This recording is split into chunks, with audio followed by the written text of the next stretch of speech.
ॐ वासुदेवं ऋषिकेशं वामनं जलशायिनं जनार्दनं हरिकृष्णं श्रीवक्षं गरुडध्वजम्।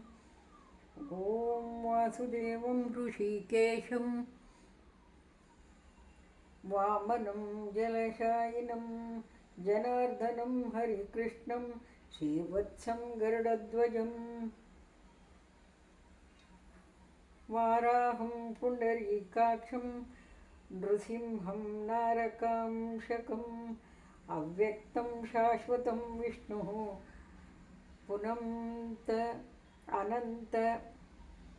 अनन्तमजमव्ययम्। नारायणं गदाध्यक्षं गोविन्दं कीर्तिभाजनं गोवर्धनोद्धरं देवं भूधरं भुवनेश्वरम्।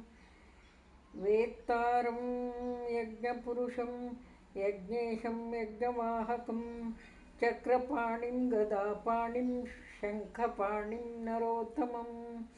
वैकुण्ठं दुष्टदमनं भूगर्भं पीतवाससं त्रिविक्रं त्रिकालज्ञं त्रिमूर्तिं नन्दिकेश्वरम्।